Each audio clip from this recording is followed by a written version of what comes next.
ያማል እንዴ? ቆይ እንዴት እንደሞጣ እንኳን ትንሽ አታስበኝ? እንዴት ከሳ ደስ ቆያለሁ? ለነገሩ ማጤነኛማ አይደለም። ሲጀመር ካቻልክ እኮ ሰው አለመፍጠር ነው። ሲጀመር እኔ ጥፋተኛ አንተን አምኜ መውጣቴ ምን አይነት ሰው ነው በፈጣሪ? ጨረሽ ማውራት ይችላል። ምን ማለት ነው? ዝም ብለህ እየታዘብከኝ መሆኑ ነው? ኧረ በጭራሽ እንደዛ አይደለም። አንቺ ምንም ብታወሪ አልታዘብሽ። አንቺን ዝም ብዬ መስማት ነው የምፈልገው። ስድብሽ ራሱ እኮ ቁም ነገር አልቀረብህም። ምን አይነቱ ነው ወሬኛ?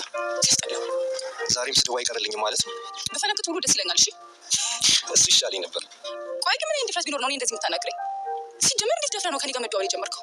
የመጀመሪያ ቀን ሳይሽ ነበረ ይቺ ልጅ ለእኔ ነው የምትሆነው ብዬ ለራሴ ቃል የገባሁት። ተው እባክህ፣ በጣም ታስበህ የለ እንዴ? አሁን የምትነግረኝን ንገረኝና ቶሎ ወደ ቤት መመለስ አለብኝ።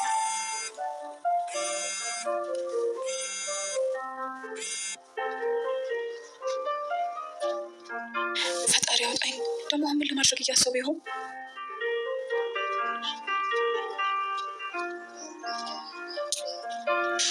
ቁጭ ብለን መነጋገር እንችላለን? እቸኩላለሁ አልኩህ እኮ። ቶሎ መመለስ አለብኝ። እዚሁ ንገረኝ። ቆምንም ተቀመጥንም እኮ ወሬን ሳታስጨርሽኝ አትሄጂም አይደል? ስለዚህ ተቀምጠን እንነጋገር። ቤሉል ታገተ። ቤሉልን አሳገቱት። ባለፈው ዙር እንዳያችሁት ቤሉ እና አቤል ተፋጠው ነበረ። ኑኑን ሆስፒታል ሄጄ አስመረምራለሁኝ ብሎ ተነስቶ ነበረ። አቤል ደግሞ አይሆንም የኔ ናት እያለ ነበረ እና በዛ ምክንያት ሲጣሉ ሰይጣኗ እናትየቱ መጣችና ተው ምናምን አይሆንም የምን ሐኪም ቤት ነው ምናምን እያለች ነበር። ሚስጥሯ እንዳይወጣባት ፈልጋ ሚስጥሯ እንዳይወጣባት የምን ሐኪም ቤት ነው ምንድን ነው እያለች እየተከራከረች ነበር። ግን ቢሆንም ገፋፍቷቸው አንበሳ ስለሆነ ቤሉልዬ ለወደደውና ላመነበት ይሞታልና ገፋፍቷቸው እጇን ይዞ ነበር የወጣው። እና መሲ ደግሞ ልታገኘው ሂዳለች። የድብቅ ፍቅረኛዋን ማለት ነው። እና ጠብቃው አንከራቷት ልትመለስ ስትል ከኋላዋ መሲ አላት። ከዛ አንተ ካልሆነ ለምን ሰው ትቆጥራለህ ምናምን አለች እና ከዛ ጨረሽ አላት። ሙድ ትይዛለህ እንዴ ምናምን ትታዘበኛለህ እኔ ሳወራ ምናምን አለችው። ከዛ አይ መታዘብ ሳይሆን በቃ ምንም ልታዘብ አልችልም አንቺን ምናምን አላት። ኧረ እባክህ ምናምን ወሬኛ አለችው። በጣም ተናዳለች። ያው ቁጥት ግንፍል እያለች ነው። እሱ ደግሞ ያው ፈገግ ብሎ ምን እንዳሰበ አላቅም እያወራን ነው። እውነትም ፍቅር ይሁን ተንኮልም ይሁን ብቻ እንደዛ እያነጋገራን ነበረ።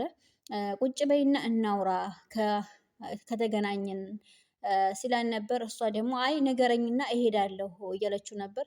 ቁመሽም ሆነ ተቀምጠሽ ልንነጋገር አይደል የመጣሽው? ማውራታችን ስለማይቀር የሀሳቤን ሳታስጨርሽኝ ስለማትሄጂ ስለዚህ ቁጭ በይና እናውራ እያላት እያለ ስልክ ተደወለበት። ያው ደወለች ይቺ ሰይጣን ማለት ነው። ከዛ ቤሉልን አግትልኝ እያለችው ነበረ። እንግዲህ ቤሉል እገትልኝ ስትለው ነበረ። ከዛ ቆይ በኋላ እደውላለሁኝ ምናምን አላትና ወደ መሲ ጋር ዘወር አለና ሀሳቡን ከመሲ ጋር እያወራ ነበረ። ያው ቁጭ ብለው ወሬያቸውን ጀመሩ ማለት ነው። ሌላኛው ማነው ስሙ ቤሉል እና ኑኑሻ ሆስፒታል ገብተዋል። ሆስፒታል እጇን ይዞ ሆስፒታል ይዟት ገብቷል። አቤል መጥቶ እያወራን ነበረ ሰይጣኗን ማለት ነው። እትዬ እያለ ወሬውን ጀማመረላት። ከዛ ማውራት አለብን አላት። መጀመሪያ ማውራት አለብን ሲል በቃ ግቢ ያለቻት እያወራች ነበረ ከመሲ ጓደኛ ጋር ነበረ። ያው ታውቃላችሁ መሲን መርዥልኝ ምናምን እያለች እያወራቻት ነው። እሷ ደግሞ መሲን ለመጠበቅ ነው እዚህ ቤት ራሱ የምትመላለሰው። እና እሺ በቃ እናውራ ብላ ዞሮ ቁጭ ብሎ ወሬ ሲጀምር አንተ ላይ አትፈታተን እኔ ጋር እያወራህ እኩል ተመላለስክ እንዴ አትጨማለቅ ምናምን አለችው። እሱ ደግሞ አይ አልሰማሽም ምናምን እያለ ስለ ወረቀቶቹ አወራ። አንተ ለምትሰርቀኝ ማለት ነው የተከታተልክ ምናምን አለችው። ከዛ አዎ እኔ ነኝ አባቴ ድርሻ ነበረው ከእናንተ ጋር የተፈራረመበትን ወረቀት አገኘሁት አላት። እና ከዛ መጨረሻ ላይ ማንኛውም ቪዲዮ እንዳይረዝምባችሁ አብረን እንስራ የሚል ጥያቄ ያቀረበላት። ከዛ እንዴት አለች። ያው ምንም አማራጭ የለሽም አብረን ካልሰራን አላት ማለት ነው። ከለበለዛ ብሎ ሲላት በቃ እሺ አለች። እሺ አብረን እንሰራን እንዴት ምናምን አለች። ከዛ በዚህ ተስማምተው እሱም ብድግ ብሎ ወጣ ማለት ነው። እሷም እንዴት እያለች እያበደች ነበረ። ከዛ ያው መሲና ፍቅረኛዋ ነው የሚባለው የድብቅ ሚስጥረኛዋ ፍቅረኛዋ ባታውቀው ይሻላል ነበረ። የምር ማለት ነው። አንዳንድ ጊዜ ባናውቀው ይሻላል ብለን የምናስበው ነገር አለ። እንደ ባታውቀው ዝም ብላ የልብህን ብታወራ አሪፍ ነበረ። ግን ይወዳት ይሆን እንዴ ብዬ ሳስብ ኧረ አይወዳትም እላለሁ። ባይወዳት ሚስጥሯን አሳልፎ ይሰጥባት ነበር እላለሁ። ደግሞ ግራ ያጋቡኛል እነዚህን ሰዎች እና መጨረሻቸውን የምናይ ይሆናል። እና ኑንሻና ጀግናዋ ማለት ነው። ጀግናዋ ሆስፒታል ይዟት ገብቶ ነበረ። ከሆስፒታል ያው እውነቱን ያወቁ ይመስለኛል። የምናየው ይሆናል ማለት ነው። ወደፊት አብረን እያየነው እንሄዳለን። እዚህ ጋር ማነው ስሟ? ይቺ ቀበጧ ማለት ነው። ቀበጧ የአቤል አፍቃሪ፣ እሷ ደግሞ ትምህርት ቤት አልሄድም ማለት እናትየዋ እየሄዳለሁኝ ብላ ስለነበረ ከወሰደችኝ ትሰማብኛለች፣ ትምህርት ቤት ማቋረጤን ታውቅብኛለች ብላ ፍርሃት ስጋት ስላላት እየተንጎራደደች ነበረ። ከዛ የመሲ ጓደኛ ስትመጣ እባክሽ እንዳመመኝ አስመስይልኝ ንገሪልኝ እና ምናምን አለቻት። ለምን ተይ ምናምን ስትላት እባክሽ እርዳታዋን ጠየቀቻት። ይችኛዋ ደግሞ በቃ ተቆጣቻት። ያለውን እሺ በቃ ብላ ሸፈነችላት። ልክ እናትየዋ ስትመጣ እንደታመመች ነገር ተናገረችላት። ትንሽ ራሷን ያመማት ይመስለኛል፣ አሟታል ምናምን አለችና ተናገረችላት። ያው የዋህም ምርጥም ጓደኛ ናት። የምር እውነት ለመናገር በጣም ባትቀየር ደስ የምትል ካራክተር ናት። እና ያው እንግዲህ ይቺ አስመሳይዋ ኤልሹ እንግዲህ ልትደበቅ ልተኛ ነው።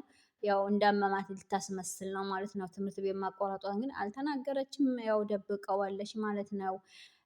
ሌላኛው ይቺ የተገዛችው የማን ነው የቤሉልን ልታጠምድ የመጣችው ማለት ነው። ከቤሉል ክላስ ገብታ ከቤሉል አልጋ ላይ ስተኛ ከኪሱ የእሷን ጌጣጌጥ የባለፈውን አገኘችው እና ከዛ ይሄንማ ነገር አያልፈኝም መናገር አለብኝ አለች እና የዛ ሾከክ እያለች ሰይጣኗ ጋር ሄዳ ምላሷን አቃጠረችባት። ኪሱ አገኘሁት አለች። እርግጥ ትንሽ አላመኗትም ነበረ።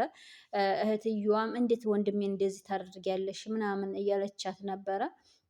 ይችኛዋም ተኝታ ታማለች ምናምን ያው እንደተባለችው ታማለች በይሊ ተብላል ነበር። ታማለች ስትልላት ኤልሹም አሞኛል ብላ ተኝታ ደፍጠ ነበር። እናትየውም አይ ብላ ልክ እኔን ማሬ ምናምን እያለች የዛ አልጋዋ ስር ቁጭ ብላ ነበር። ያው እንዳልኳችሁ ያቺ ሸካካዋ ጌጣጌጡን ይዛ መጥታ ድንብርብራቸውን አወጣቻቸው።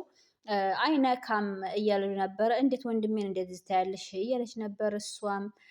ከዛ መሲን ፈልጋለሁ መሲን ጥሪልኝ ብላ አሁንም ድጋሚ አስወጣቻት እዚህኛው ክላስ ማለት ነው። መሲ ያለችው ቤት ውስጥ አይደለም እንግዲህ ልጅት ደግሞ ተደናብራለች። መሲን ፍለጋ መሲን እየፈለገች ነው። መሲ እንደሌለች ታውቃለች፣ ተማክረውበታል እና አቤል ስልክ ደወለና ከኪሱ አውጥቶ አቤላ ስልክ ደውሎ እንዲታገቱለት ኑኑና ቤሉል እንዲታገቱ ሰዎች አዘዘ ሰዎች ማለት ነው። እገቷቸው እያላቸው ነው እንግዲህ እንዴት እንደሚታገቱ አላቅም። ሊያሳግታቸው ነው ግን ከዛ ወደ ቤት ስንመለስ ቤት ውስጥ እንግዲህ ቀበጥባጣዋ ማለት ነው። እሷ ያው ፍለጋ ላይ ናት። መሲን ፈልጊ ተብላ ግን መሲን ስለማታገኘዋት ወንድሟን ነው የምታገኘው፣ አፍቃሪዋ ማለት ነው። ታፈቅረዋለች በጣም ከምነግራችሁ በላይ ነው የምታፈቅረው። እና እባክህ ለእህትክ ደውልላት እና ምናምን እትዬ እንዳታቅ ምናምን ስትለው ልጅት ንገሪኛ እያላት ነበረ። እሱም ቆጣ ነው የሚለው ያው ታውቃላችሁ፣ የሴቶቹ ወንድም ቆጣ እያለ ነው። መኩዬ እንግዲህ ንገሪኝ እውነቱን እያለ ነው። መኩ እየተወዛገበ ነው፣ ገና አልነቀም። ያው ጀግና ይመስላል ግን አልነቃም ገና ምን እየተካሄደ እንደሆነ እያወቀ አይደለም። ያው ብቻ የት ነው የሄደችው ትነግረኛለች ስትመጣ ምናምን እያለን ነበረ። እንግዲህ መሲም ገና እንደወጣች ናት፣ አልተመለሰችም። ከዛ መሲ ከድብቁ ፍቅረኛዋና ከእንትና አጎት ማለት ነው ከቤሉል አጎት ጋር ተገጣጠሙ። እሷም ወደ ቤት እንሄድ ብላ ወደ ቤታቸው ሲቀጥሉ ይሄኛው የአጎትየው ፊታቸው መቶ ግትር አለ እና ከየት ነው ይሄ ቆሻሻ ጋር ምን ትሰሪያለሽ ምናምን አላት። ከዛ ያው አስገድዷትም ቢሆን እጇን እንዲይዘው አረገ። እጇን ይዞ ሄደ ማለት ነው። ያኛውም ተቃጠለ። ግን ቢሆንም አይኗ ያስታውቃል። እዛኛው ጋር ነው ያለው ልቧ የሆነ ነገሯ ማለት ነው። ቢሆንም ደግሞ ወደዚህኛው አደጋ ስላለው እሱን እጁን መያዝ ነበረባት። ለጊዜው እጁን ይዛ ሄዳለች። እንግዲህ እሱ ጋር ምን ትሰሪያለሽ እያላት ነበረ። እያፋጠጣትም ነው እንግዲህ እሷም ምንም መልስ እየሰጠችው አይደለም። ያገኘሁት ምን ትሰሪያለሽ ምናምን ስላት ያገኘሁት በሩ ላይ ነው እና እያወራን ነበር ምናምን አለችው። ምን እያወራችሁ ነው ምናምን ሲል ይሄ የመጠየቅ መብት የለም ምናምን እያለችው ነበረ። እና ይሄን ይመስላል። ወደ ኑኑሻ እንመለስ። ኑኑሻ እንግዲህ እያለቀሰ እየተርገበገበች መታለች ማለት ነው። አቤል እንግዲህ አሳገታቸው፣ ታገተ እያለች መታለች። ከዛ እየተንገበገበች ስትመጣ ያገኘችው አጎትየውን ነው። አጎትየውን ታገተ ብላ ነገረችው ማለት ነው። የኔ ቤሉልማ እንዴት ማን ነው እያለ እየሮጠ ሄዶ እሷን አንገቷን አነቃት። አንገቷን አንቋታል። የት ነው ያረግሽው ታመጫለሽ እያለ ነበር። ግን እሷ አይደለችም ያሳገተችው። ያገተው አቤል ነው ያገተው ማለት ነው። እና የማነው ስማቸው ትንሽ ግር እያለኝ ነው። አስቸጋሪ የሆነብኝ ነገር ስማቸው ትንሽ ግራ ያጋባኛል ማለት ነው እስከምለምዳቸው ድረስ። እና ይሄ አጎትየው በቃ እንድትለበሳጭ ነበር። ያኛው ይፈልገዋል ወይስ እሱም ያጠቀዋል? በነገራችን ላይ እሱም ሊያግተው እየተዘጋጀ ነበረ። እሱን አይደለሁም ያገትኩት ግን ታግቷል ብሎ ነግሯትም ነበረ። እና አቤል አግቶ ምን ሊያደርገው ነው? እንዴት ሊያደርገው ነው? ወደ ቀጣይ ክፍል አብረን የምናየው ይሆናል። ሀባይቢ እወዳችኋለሁ። ላይክ ሰብስክራይብ ማድረጋችሁን አዘንጉ። አበረታቱኝ። እየታየልኝ አይደለም፣ እንዲታይ እስኪ ሼር አድርጉልኝ። ይሄን ይመስላል ውዶችዬ። ቀጣይ ክፍል እንገናኝ። እወዳችኋለሁ። ሰላም ሰላማችሁ ብዝት ይበልልኝ። ቻው ቻው።